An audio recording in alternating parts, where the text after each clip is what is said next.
Outlet Liquor is your place to buy a case. Stock up and save when you shop the lowest prices available every day at Outlet Liquor. You never have to wait for a sale. The more you buy, the more you save. Only at Outlet Liquor. What's your outlet?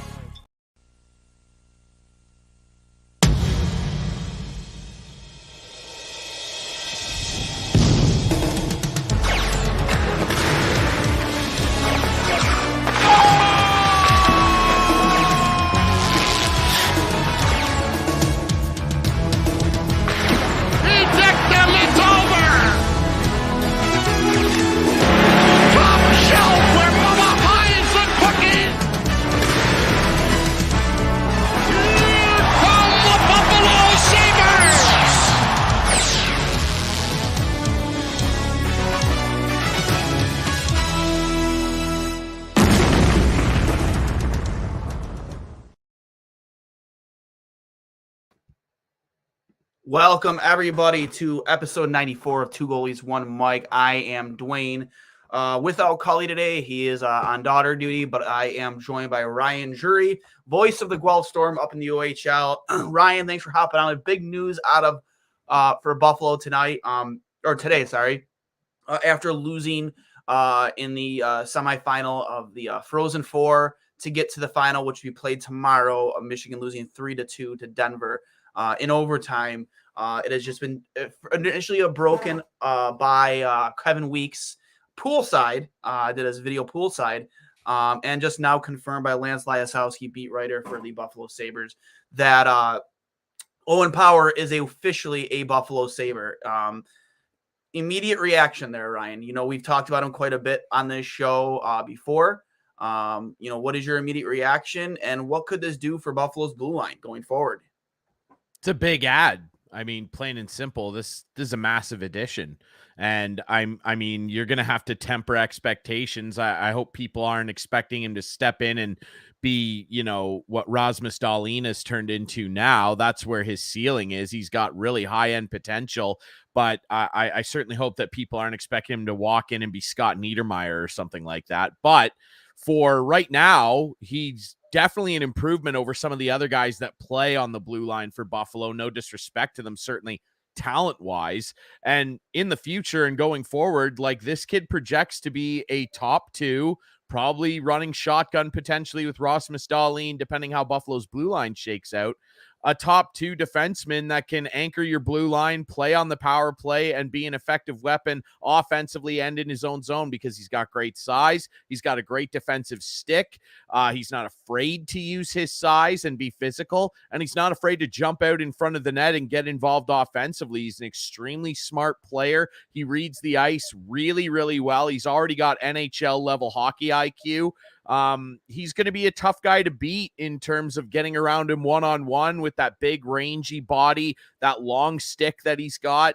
He's going to add so much to the Sabres blue line, as you'd expect from a number one pick, and a guy that has shown at every single level that he's basically better at his position than every other one of his peers in that level. He showed it in the USHL. He showed it in college hockey. He showed it at the World Juniors briefly. We'll see if he goes back this summer. I would imagine the Sabres will let him go in August to the tournament. It's something he's really passionate about, representing his country.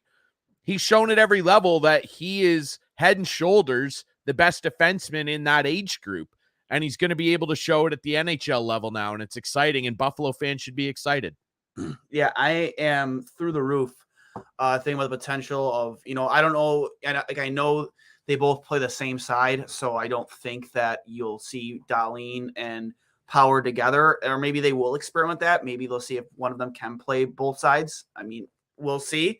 I do know Kevin Adams has been a little outspoken about trying to find a D partner for an Owen Power. Ryan, sorry, he just had to step out there for a moment. I know he's got a work call to get on, but I'll pick up the slack for the time being. But he is you know, he has been pretty outspoken about trying to find like a veteran defensive partner for Owen Power, and I think that's the right move 100%, because, you know, I believe Craig Rivet has talked about it multiple times. He was kind of like that bridge for the younger defenseman coming in the veteran presence, the guy that could really give you some freedom to play your game. Like you mentioned, like Ryan mentioned, like we've seen him at Michigan really get involved offensively, and get involved defensively in front of the net, around the net, which you love to see, but you might not see that version of Owen Power right from the get-go in Buffalo. I mean, granted, they have been playing a lot more aggressively with their blue line, getting them involved in the play, but a kid like him, 6'6", 215 pounds, you might not expect him to play that style immediately right away. Either A, through Don Granato's preference, or B, maybe he's just a little hesitant to play that style. You're making the jump from college to the NHL. That is a massive, massive, massive jump for anybody, literally anybody. So it's going to be difficult to imagine that he plays that exact same style right from the jump, but it is exciting to think about that you're going to get that type of a dynamic out of a blue liner out, not named Rasmus Dahlin. And this season alone, I mean, he was on the verge of, being a Hobey Baker winner this year, had he not gone to the Olympics in Beijing, which is a huge honor. You can't blame him for wanting that, like being able to represent your country like he did in the World Championships and like he would have at the World Juniors on a huge stage. You can't blame guys for that. That's a dream of theirs, to wear that sweater, to wear that crest.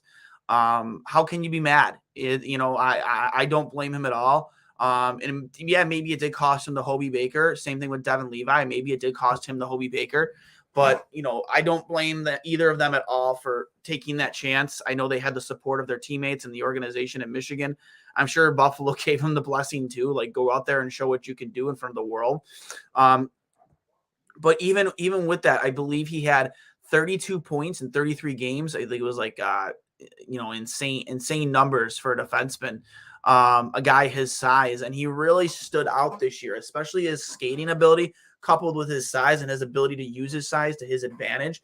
He's just been really, honestly, a breath of fresh air to watch. A couple other signings too today. Kent Johnson from Michigan has officially signed his entry-level deal with the Columbus Blue Jackets, and Owen Power's blue line partner in Michigan as well, Nick Blankenberg, captain, I believe, too, as well, of the Michigan Wolverines. He signed with the Columbus Blue Jackets as well, too. So a lot of movement from these college players that have been drafted or haven't been drafted. I'd expect to see a lot more college free agents, guys who are past their draft eligibility, to start signing like right away. I know Minnesota lost last night too. Ryan Johnson, he could be on the way. Maybe we see Eric Portillo sign next. Who knows? I don't know necessarily what Eric Portillo's plans are.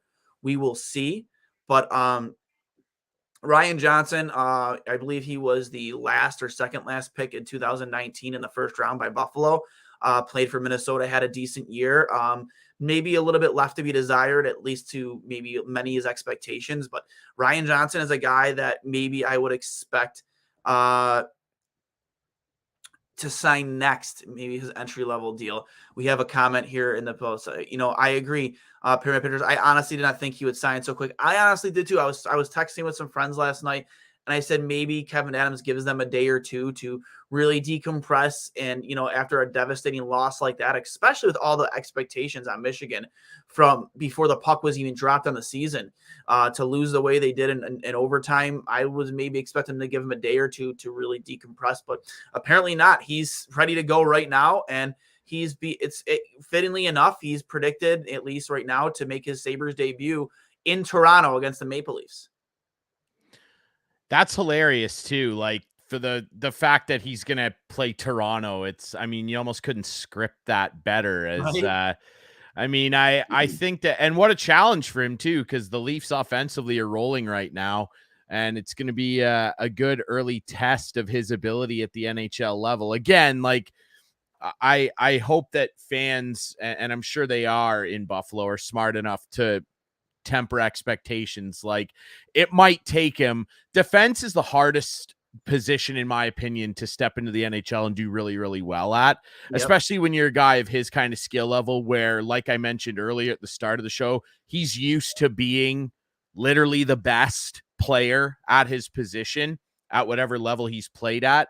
So I think it's going to take him, this is the best league in the world. It's going to take him a couple games to settle in, But it's a good time of year for him to get into the lineup when the Sabres are feeling good about themselves. They've got a really nice, well-rounded roster to build around for the future, and he's going to be just a giant part of that. So if he steps in and struggles a little bit, don't panic. I think he's going to turn into a really, really rock-solid player for the Sabres.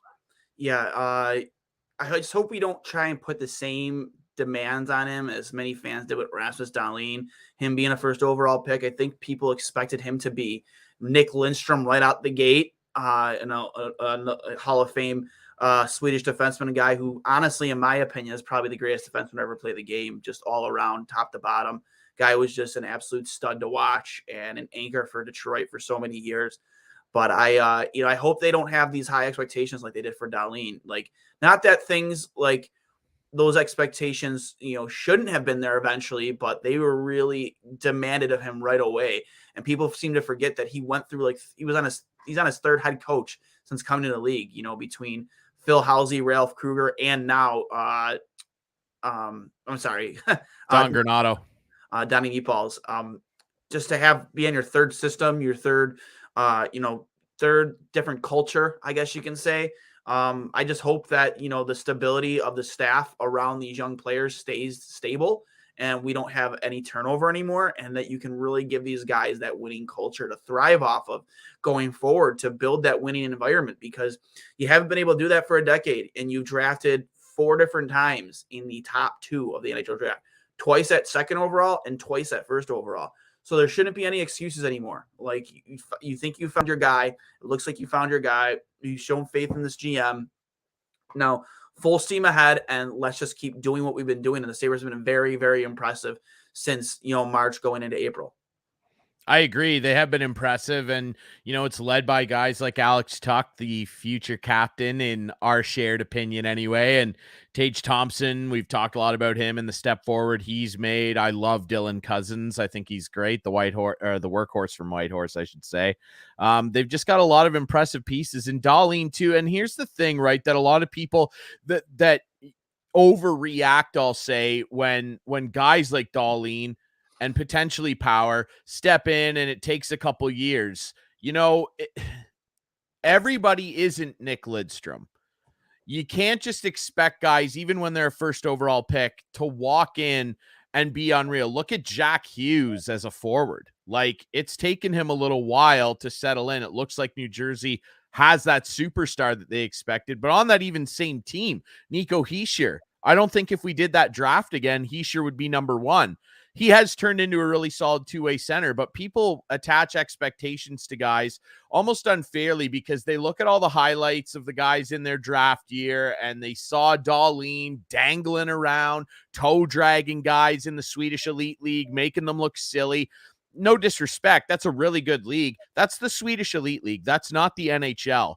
In the Swedish Elite League, Rasmus Dahlin, when he was playing for Frölunda, was not going up against Victor Hedman every night. He was not going up against Aaron Ekblad every night. He was not going up against Drew Doughty every night. And on the forward core, he was not seeing Patrice Bergeron every night. Okay. So it's really impressive. And people go, well, he was playing against men. He was playing against men. Yeah, he was playing against men. And that's really impressive in terms of his overall strength and his ability to carry the puck confidently and do things that other guys in that league just could not do. But it's not the NHL. And I think a lot of people, especially with European kids, they see them playing in a top league back at home and go, oh, well, they're playing against men over there. How come they're not doing what they did over there, over here? Because the NHL's not over there. This is the NHL. This is the best league in the world. Calm down and let guys adjust and figure it out, okay? For every guy like Crosby or Ovi or Matthews that walks in and light it up right away, we're seeing it this year with Mo Seider, if you want to talk about a defenseman. Moritz Seider played against men for like 3 years in Germany, and he's a rare breed. Hey, me personally, and Leaf fans will be upset if Michael Bunting wins the Calder, fine, I don't care. Me personally, if I had a vote, Moritz Seider would be my Calder winner. I am so impressed with how he's stepped in and done that. That's a rare thing. People need to realize that's rare for a guy like that to step in. But he had a lot of seasoning, playing a ton of minutes. And that's the other thing too. It's opportunity. A lot of times guys like Duane were able to do it because he was such a standout. But a lot of times in those European leagues, it's very veteran friendly. Younger guys don't get that type of ice time very often. Moritz Seider in the German league, in the Dell, benefited from being able to do that. But he didn't start eating up 20, 22 minutes a night until he was 18, 19, 20. When he was first cracking that lineup, he was playing like 9 minutes a night. Everybody's different. You can't just go, like, people get caught up in the comparables. Draft experts and hockey analysts will go, Owen Power projects to look like this guy. And then when he steps into the league and doesn't immediately look like example X, they go, oh, well, he's a bust. He's a failure. And people were doing it with Duane. People were doing it with Tage Thompson. Not everybody is, just because he compares to a guy doesn't mean he's going to step right in and play like that guy right away. Everybody's development curve is different. Look at even a guy I always reference, Tim Thomas, as a goalie. That guy was a journeyman. He left the University of Vermont. He was Marty St. Louis' teammate, and he journeyed around the earth. It was a suitcase for a minute. Dude, for a minute. Yeah. He said numerous times when he got his first Vezina there, and he was really emotional when he received it. He said, I didn't think, there was a moment there where I thought I would never be here. I would never make the NHL. And he had a really nice season in Finland. The Bruins gave him a shot, and it turned out that at 32, he was ready to play in the NHL and put together a run of like 5 or 6 years that is hard to compare. That guy was 32 when he took over an NHL crease. Everybody's different.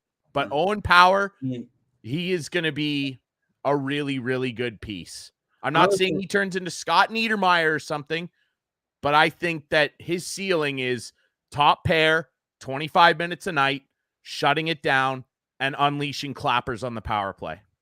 Agreed. And both players are just two different, like you said, two different styles of player. Like Ross says, Duane, we saw the highlights leading into his draft class. Like the guy just had silky hands, could really move the puck up and down the ice.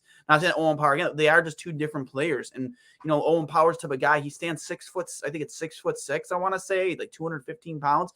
This kid is a mammoth. An absolute mammoth in the blue line. It's what you want in a franchise defenseman. Again, same thing with Ross Duane. He has the skill set that you want a franchise defenseman. But now to have both those guys on your blue line who play two different styles, who could bring two different dynamics to your game, to your team, that's extremely, extremely exciting. And like you said, not only is Owen Power not just like willing to just be, a stable blue liner for you, but as you mentioned to start the show, he's willing to go to the net, work in and around the net, use his body to his advantage. Like those are some things that are tough to teach at this age. And maybe those are things we didn't necessarily see as much of last year in his freshman year, but this sophomore year, he really took college hockey and even going back to the World Championships, took it all by storm. He said he made his presence known. He certainly did. I mean, you look at his freshman year and he had 16 points in 26 games, which as a freshman defenseman is extremely impressive. He cranked it up this year. I mean, he had 32 points in 32 games. I believe he was plus 26 or 27 for a powerhouse in Michigan. Yeah, and they'll be upset that they lost to Denver, the Pioneers. That's a great program. They've really turned that around the last decade, so give them some credit. But like he and I mentioned, his time in the USHL, he was dominant there as well. He was head and shoulders better than all of his peers. Certainly at his position, he might have even been the best player in that league when he was playing in the USHL. He is going to be a difference maker. Like that's the best way I can put it. You know what? Honestly, too, he's a little taller than this guy, but the makeup of his game and the way he plays it, he does remind me a little bit of my guy, Johnny Carlson. He reminds me a little bit of a left-handed John Carlson. And if the Buffalo Sabres get a left-handed John Carlson, you're going to be pretty damn happy with that. Let me tell you. The only difference, you hope he stays healthy. You got to hope he stays healthy for sure. And he's a big kid and he's lanky right now. That's the thing with this guy. He's about 213, 215. He's got some more filling out today to do. When this guy starts getting like young man adult strength, when he starts hitting like 21, 22, and he's Mhm. really like refined and grown into what his body's going to be as a pro, he's probably going to sit more at like 220, maybe 225. That's a 6'6" frame. Like, this guy's going to fill out. His quads are going to get bigger. He's going to be doing NHL elite level workouts. The Sabres training staff are going to take him under their wing and show him the ropes. He is going to be like, to have a guy that's that big, that rangy, and that smart with the puck already grow into his size. That's going to be a really, really intriguing weapon to have. I mean, listen, I know that right shot defenseman there, the flavor du jour. Everybody wants to find a big right-handed defenseman. I don't really care what way he shoots. He is going to turn into a really unique player that any other team in the league would like to have.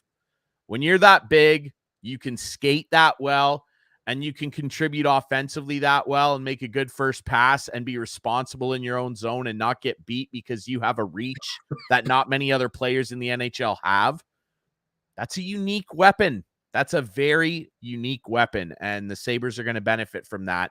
And I really feel that it's going to be a great benefit to him that Dahlin didn't have in terms of stability of the coaching staff. I don't think Donnie Meatballs is going anywhere. He has shown that he can connect with young players. He did it at the U.S. National Team Development Program. Look at all the guys that have, gone into the NHL that played in that program that credit him with being a great coach. And look what he's doing now in Buffalo. I think he is the guy. He identifies with that city. The fans love him. And he identifies with his players and is utilizing their best assets on a nightly basis and putting guys in a position to succeed. Rasmus Dahlin has never played better hockey at the NHL level than he has under Donnie Meatballs. And Owen Power is going to benefit from that. Yeah, I can't agree with you more. I remember watching a few Michigan games this year where, I mean, you really thought Owen was kind of beat out, especially, coming up the wall. And the guy just turns it on like that and uses his stick at his reach to his advantage and really boxes people out from getting to the net. It was really just as a not just a hockey man, but a Sabres fan, watching him be able to play that type of a style of hockey, but then pick the puck up and rush it up the ice with ease. It's just so exciting, Ryan. Like, it's just, again, I'm not expecting the world of this kid right now. I'm just not. I think it's unfair to expect him to go in and play 25 minutes a night and be, what we expected Dahlin to be right away. But to see some of the plays he's made, not just at the college level, but the international level, even in the short stint that, I know Canada left a lot to be desired, obviously not medaling in the Olympics, but still he played very, very well with men. He played very, very well in the World Championships with men. And you didn't get a huge sample size from him at the international level before all this. And then he steps in, you're not really sure what to expect from him. And he's the best player on the ice for Canada, like, without a doubt. He absolutely was. I'll be right back. All right. Ryan stepping out again. Unfortunately, obviously, with it being a Friday afternoon, I know Ryan works from home. He has a lot to do. We do have a couple comments here. So obviously he won't be able to play tonight. Is there any word when he will play?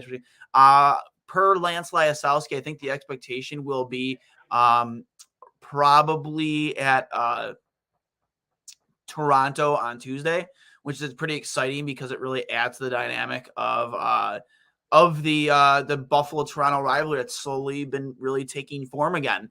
Another from Captain. So obviously Power won't be able to play tonight. Is there any word? Oh, same question. Sorry. As I stated before, the expectation will be Tuesday. I do know that Kevin Adams is expected to address the media at 4:00, just under a half an hour here. So I would expect that we'll get our answers right then and there. For me personally, in a perfect world, I want it to be Toronto because I hate the Maple Leafs, and to really put more eyes on that game and really damper another potential any movement for the Maple Leafs in the standings. I'm all for it. I'm so for ruining their parade super excited to hopefully see him Tuesday night. And it's just been announced he will wear the number 25. For former guys to wear 25, Mike Rear, Krigorenko. I want to say maybe Václav Varada wore 25 as well. I'm not sure. Maybe somebody in the comments there, they can look that up for me. But I think Václav Varada maybe wore 25. Again, I can't remember. But some guys, Mike Rear, a really beloved Saber, on 2 different times he played for Buffalo, wore 25. And if it was Varada, I always love Varada. Varada, I mean, I love hearing Rick make Varada calls during games, especially at home. Real fun player to watch. Played with a lot of jam, a lot of grit, and I expect that Sabres fans, now that the Sabres have made official the number that that Owen Power will wear, they will crash shop NHL.com to get their hands on his jerseys by Tuesday. I'm assuming those will be on back order for a while. Would be surprising to see anybody in a Owen Power jersey come Tuesday, unless they have him fired up and ready to go in the Sabres store. Come to not Tuesday, obviously that game's in Toronto, but at their first home game. So we will see how that all goes. But just to go over his numbers from this past season, he had, I believe, 32 points in 33 games, as I mentioned before. He was kind of snubbed. I don't know if I would say snubbed for the Hobie Baker, but he should have been at least in consideration. Maybe he was, but he wasn't included in the nominations, probably because of him taking that trip to Beijing to play for Team Canada. Again, which I don't blame him for. How can you? But to just bring up his numbers from this past season for University of Michigan, it's funny.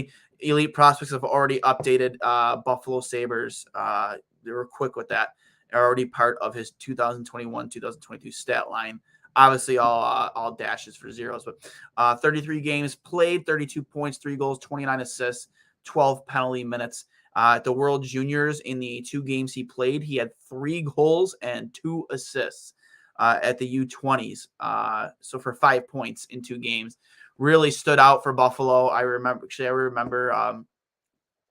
the one game. Did he have I think he had a hat trick in that game. Yeah, I'm pretty sure he had a hat trick. Yeah, that's right. Yeah, he did. I know Connor Bedard had a pretty phenomenal game too for Team Canada. And then obviously in the Olympic Games, 5 games played, only 1 point. But, obviously he didn't show on the score sheet like he did the World Juniors and the Olympics, but he really stood out as being, I think he was the most played player. I think he logged the most ice time for Team Canada in all 5 games, or pretty damn close to it, which is, that's a high expectation to have of, one of your young pieces on that team. It's a big ask for an 18, 19-year-old kid, to be that guy. I think he's still 19 years old. I'm like I said, I'm extremely, extremely, extremely excited. And we'll see what Kevin Adams has to say here at 4:00. I'm pretty excited. And what's next to come? Will it be Eric Portillo? Will it be Ryan Johnson? I can't imagine Kevin Adams is done getting these guys locked up, because I believe Eric Portillo, after next year, he is eligible to possibly test free agency, college free agency, because I know that's kind of in the CBA that it works differently for college players than it does if you're drafted like out of junior or Europe or whatever it might be. It works differently, as we remember from Cal Peterson. And when we traded for the rights of Jimmy Vesey, even though Tim Murray was told he still planned on testing free agency, Tim Murray still traded a 3rd-round pick for Jimmy Vesey in hopes to get him locked in and under contract before free agency. And then he ended up being, I believe he signed with the Rangers, which made Tim Murray look like an idiot. So with that being said, I would hope, I know we've had Eric on the show before. He seems like it's very excited for the next step whenever that does come. I hope that, Kevin Adams is working diligently to really get an idea of what he plans to do. But,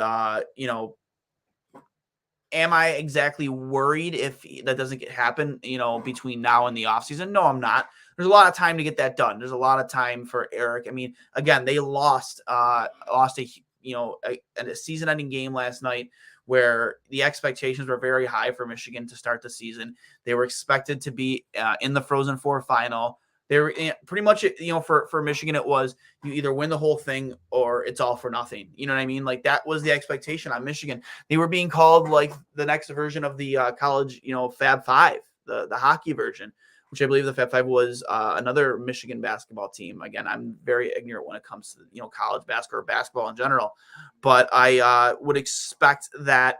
That was kind of the terms have been thrown around, the expectations of what this Michigan team was. How many first-round draft picks just in this last draft alone that were on this team? Owen Power, Matty Beniers, Kent Johnson, Brisson was a late first-round pick, and Luke Hughes. 5 2021 first-round draft picks on that team alone.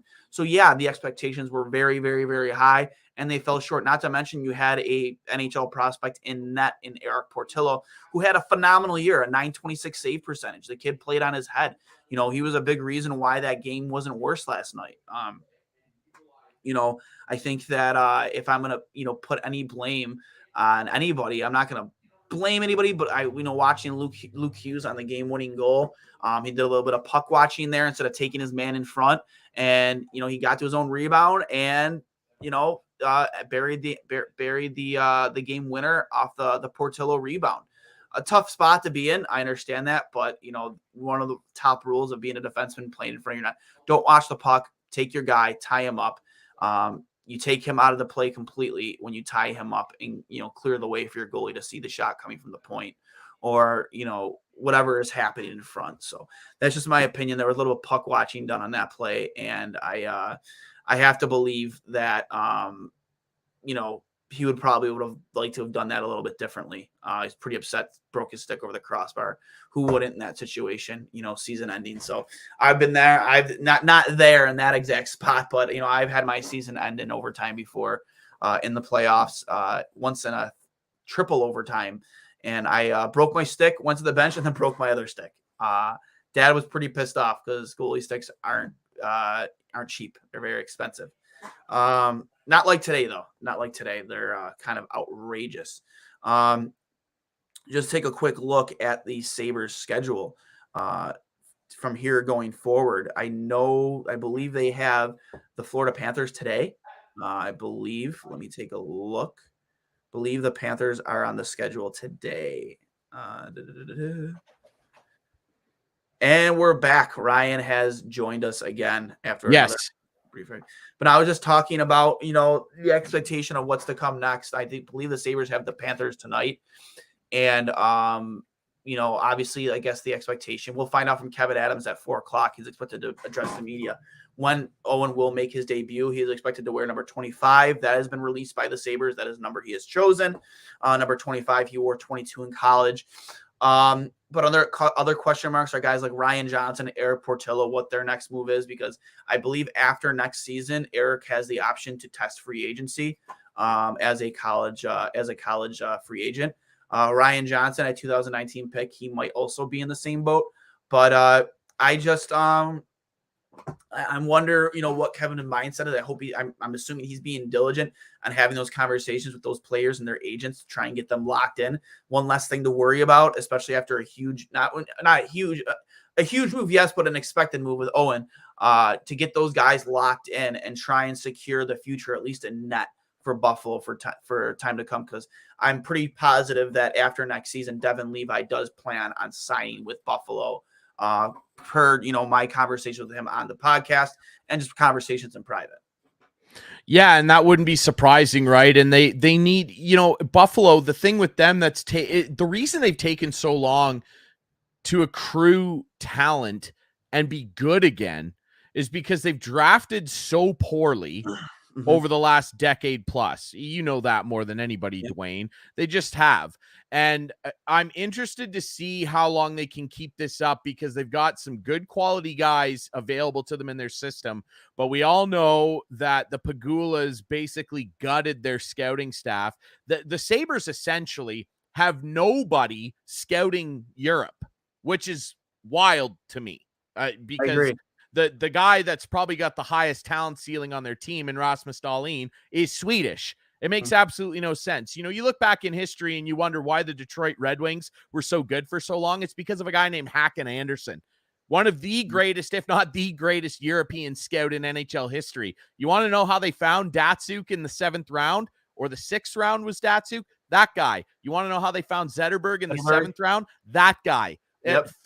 Filppula, Hoodler, Franzen, all these big guys that came through Detroit and kept them competitive for 25 straight years of playoffs. It's that guy. You have to scout. And more than anything in the salary cap era, you have to scout even better now. You need consistent young guys that go through their entry-level contracts and are ready to at some point step in and contribute to your NHL roster. Because when you pay the big superstars, guess what? The lower end of your roster has got to be filled out with guys that are young, cheap, and ready to play. So I'm interested to see if Buffalo can, kind of keep this going. They've done well in scouting here.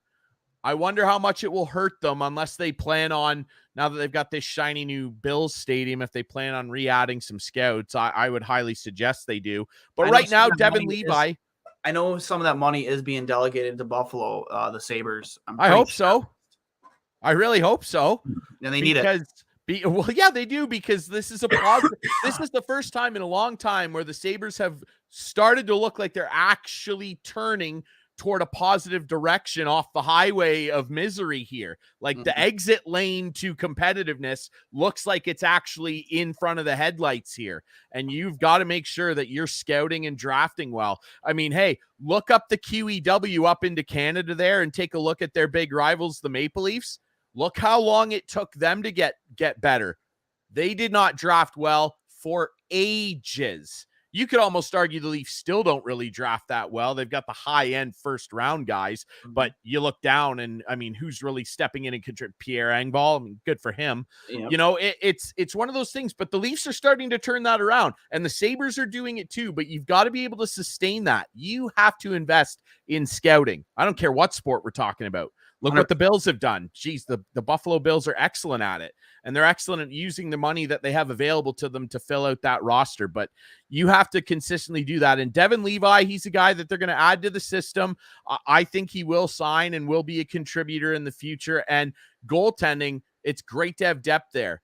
Will Ukko-Pekka Luukkonen turn into an NHLer? I don't know. Will Devin Levi turn into an NHLer? I don't know. But it's great to have a bunch of cards in the deck to eventually, hopefully, hit on one. You can never have too many goalies in your system. Look at the number of goalies Washington's cranked out over the years. They're a goalie factory. Neuwirth, Varlamov, Holtby, Vanacek and Samsonov now. Like they just crank goalies out of there. It's unbelievable. The Rangers, same thing. It's a key position and a key thing to be able to scout well and supplement your roster with young guys, and you can never have too many goalies in the system. And Levi and Luukkonen are both what I would describe as probably B+ prospects. One of them might turn into a really good NHL goalie for you. Yeah. And you wouldn't have that opportunity if you didn't have both of them scouted and as part of your system. And they need to consistently keep doing that, or this positive rise that we're seeing out of the Sabres will fade.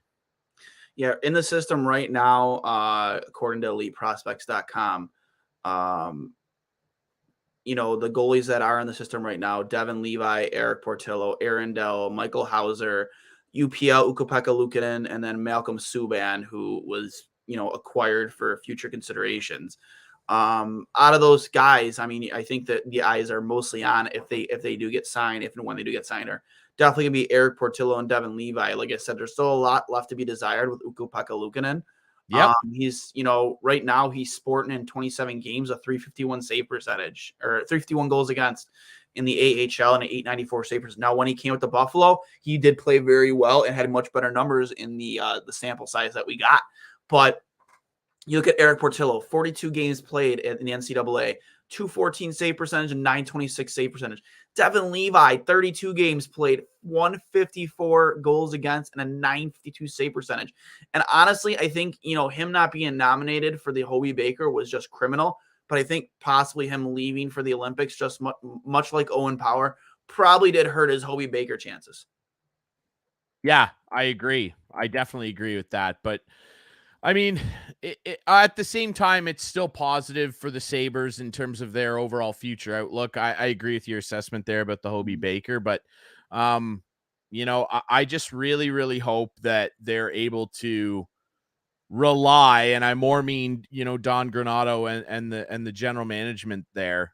I really hope that they're able to rely on this ownership group to, in the very least, invest properly in making sure that the future pipeline of this team is consistently solid and plentiful. You can never have too many prospects. If you have too many prospects that turn out to be good, guess what? You can package them up and improve your immediate roster. Exactly. Like there's no doubt, there's never ever been anyone ever in any sport that went, geez, you know what, guys? It sucks that we have too many good prospects. What a bummer. Like that's never happened ever. You turn those assets into something that can help your team immediately now, or you let those guys battle it out and go, who's the best? Who wants a spot on the big club? Competition is not a bad thing. And when you have a lack of it in terms of having a bunch of C or D level prospects that anybody could find in their backyard, that's really not going to help you take the next step forward. And I don't need to tell that to Buffalo fans. Look at the last decade you guys have been through. Now it seems to be turning into a positive. Let's hope that the Pagulas, because again, Terry said he'd drill another oil well. Well, drill one and invest in the scouting staff and make sure that this upward trajectory continues and doesn't explode halfway through the sky.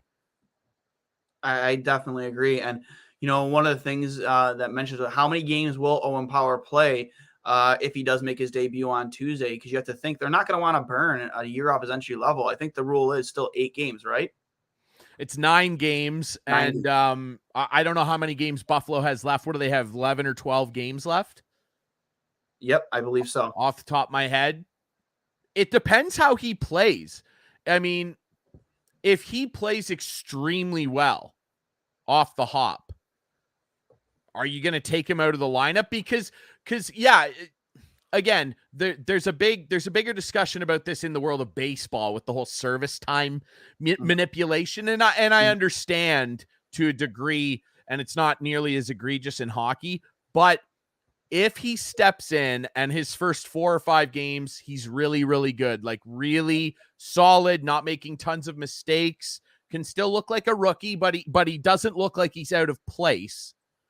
What kind of message would Donnie Meatballs be sending and the management staff if he reaches game 8 or 9, still playing really well? Maybe he's a plus player. He's plus 3 or 4 or something, not making a ton of defensive mistakes.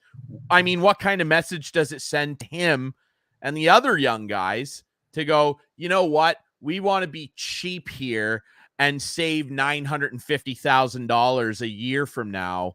We got to take you out of the lineup. If it's a legit thing where he's struggling a little bit and you want to put him in the press box to watch, fine. But if this, and Sabres fans aren't dumb, if he's playing really well and everyone can see that and they bench him just to save a year, no one is going to deal with that well. And I think it would send the wrong message. Play him if he's ready. If a guy, and I would say this in baseball too, with that goofy lockout that we all just went through. If a guy is ready to play in the show, play him. Put your best lineup out. That's what I would say to that. I don't disagree with you, but for me, just thinking long term, I know maybe some fans won't agree, but if you bench him for a game or two in between, I mean, I'm all for trying to get him for as cheap as I can for as long as I can, especially in a salary cap era where I think it's going up total of 1 million next year. I believe they announced, right? Yeah. And then it'll go up more the following year, because I'm looking at their cap friendly right now. Like, if the kid can play him. Let's not be cheap here.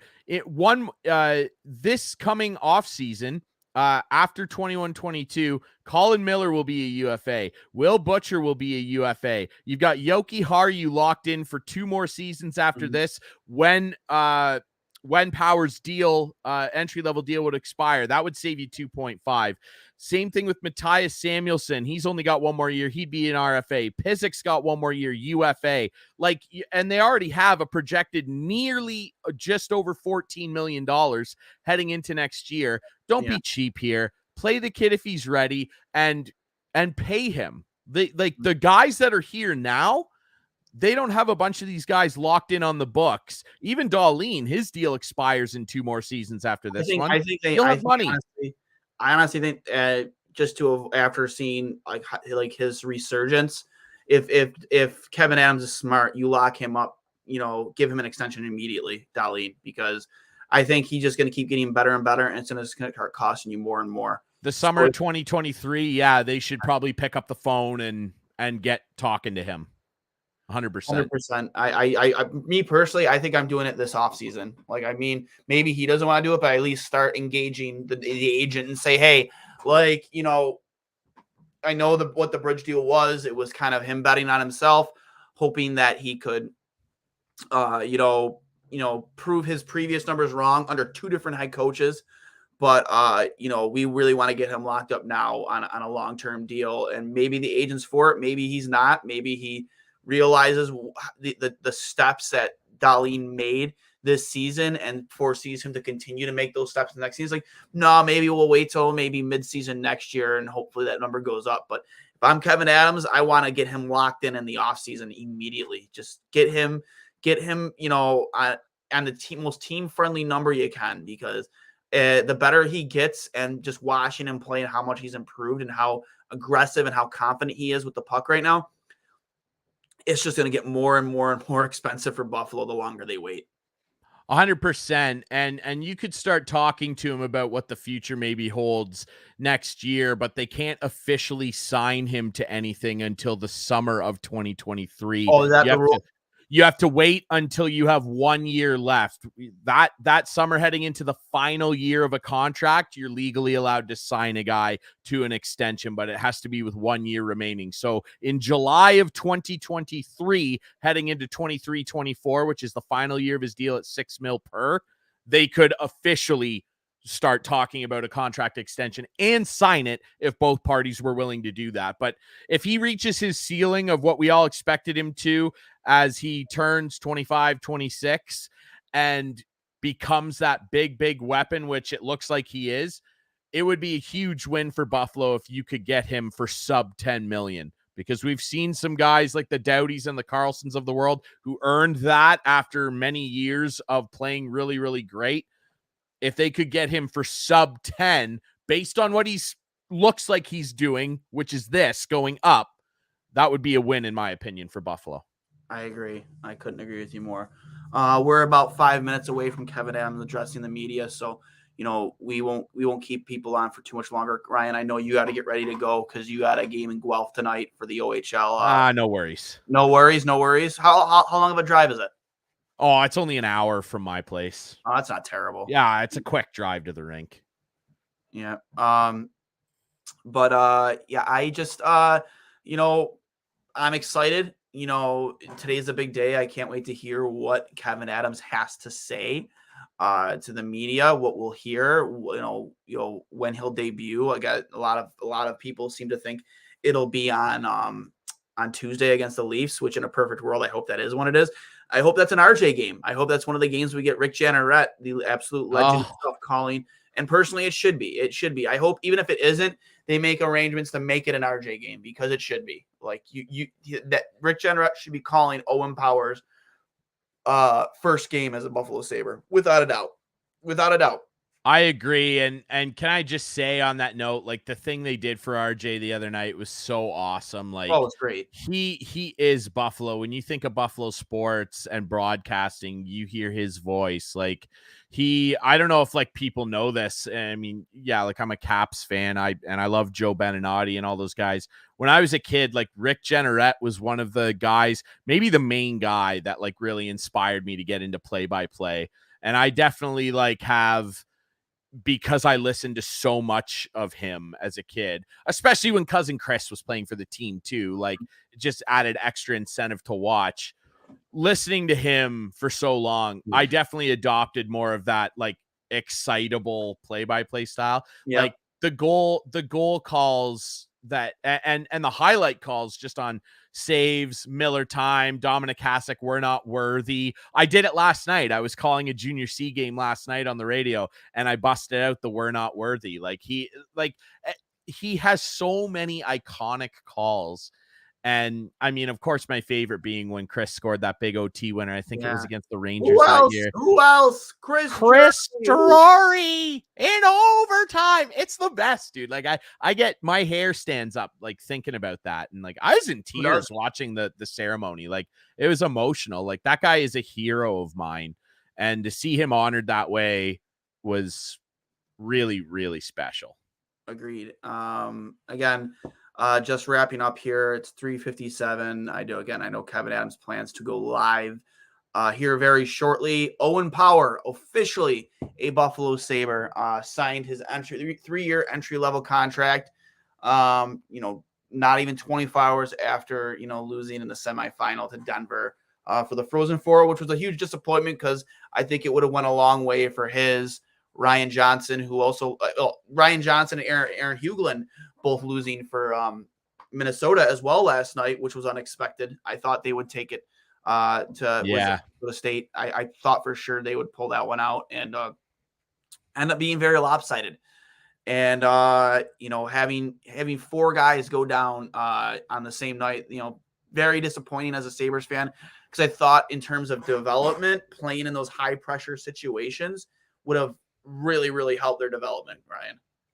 For sure, but the flip side of the coin is to turn it into a silver lining for you is maybe now they see the positive strides being made in Buffalo and they all go, boy, I would love to make that team and be part of a turnaround and never experience crap like this again. That's the flip side. Very true. Do you know much about Aaron Hughlin? I think we may have spoken about him before. I haven't been able to watch a ton of his games. I don't know a ton about him as a prospect, to be honest with you. But I mean, I know he's got a lot of ability and that they're pretty high on him and they would like to get him involved in the system. And I think that, based on some things I read about him, that they think he could probably be an AHLer next year. Best case scenario. So it's just, again, like I said, with the prospect rant I went on, you just can't have too many of them. No, get them all involved, see what you have, and have guys that are hungry to crack that Sabres lineup. Yep. And some of the players that they do have in their system right now, Oliver Nadeau with the Shawinigan Cataracts. Yep. Plays right center and right wing. You have Tyler Kozak with the Portland Winterhawks and WHL. He's a good player. Josh Bloom with Saginaw. Good player. And then JJ Paterka is in Rochester. Alexander Kisakov with the MHK Dynamo and the MHL. Also played for the Dynamo and the KHL. And then obviously you have Jack Quinn, who has really lit the AHL on fire this season. Yeah, he's pretty good. Very good. That's where I think he makes Victor Olofsson a guy that you maybe falls out of your top 6 next year, because I think Jack Quinn does everything Victor Olofsson does. Maybe he doesn't have as dangerous of a shot, but, he is a guy that, can be dangerous from that same spot and has probably a better 200-foot game than Victor Olofsson. 50 points in 35 games for the Rochester Americans. Arttu Ruotsalainen, who I believe committed to going back to Europe recently. Ethan Prow, not really much there. I know he had 41 points in 60 games. That's pretty good, pretty solid season for the defenseman in Rochester. I thought he had some NHL games under his belt this year. He may have even scored for Buffalo. Ethan Prow. Yeah, he is 29 years old. Yeah, he's been a bit of a suitcase. But other notable names too, though, that are in the system, Brett Murray, Ryan Johnson, recent draft pick, Isaac Rosen, over in the I believe he plays in the SHL, over in Europe. And then, guys like Paltapov, and then you obviously already have Peyton Krebs here in the NHL, who's been a huge surprise. I don't know if everybody expected him to be the player he is right now for Buffalo, but he's been a really big breath of fresh air. And then again, Aaron Hughlin, who had 16 points in 37 games as a freshman for the University of Minnesota. And then Matthias Samuelsson is a mainstay now in Buffalo. Huge surprise. I think a lot of people have been very, very, very excited about the way he's been able to play. A huge stay-at-home defenseman, a guy who could play top 4 minutes. Extremely excited to see him play and him to continue to develop. Just like I said, those are just a few names that are in the system right now when you talk about prospects. Yeah, and Samuelsson, you're right. He has been really impressive. Kind of a guy that I think caught people off guard and came out of nowhere, but just meat and potatoes, no nonsense. Like he reminds me a little bit of Anton Strawman, just and a little meaner than Strawman, but just no nonsense. Separate a man from the puck, lean on a guy in the corner, take the puck away, and get it out quickly. And he's really effective at it. Like he looks like he's carving himself out a pretty permanent spot in an NHL lineup, and probably could be in Buffalo for a really long time if he continues to play like that. I couldn't agree with you more, for sure. Now I'm going to, we're going to take off now because I know you said you got to get going. But I want to be able to catch this Kevyn Adams press conference, which should be starting momentarily if it hasn't already started. Ryan, thanks for coming through for me as always to hop on for episode 94 of Two Goalies, One Mic. Owen Power, officially a Buffalo Sabre. Ryan, again, thank you. I am Duane for Johnny Cullen. This has been episode 94 of Two Goalies, One Mic. Make sure you subscribe on all of our platforms between YouTube, Apple Podcasts, Spotify, wherever you get your podcasts. Make sure you follow Trainwreck Sports too as well. You can find a lot of great content there, and be sure to check out Outlet Liquor, the place to buy a case over on Georgia River Boulevard in Buffalo. And, I'll hang up and listen, and you guys enjoy the rest of your Friday.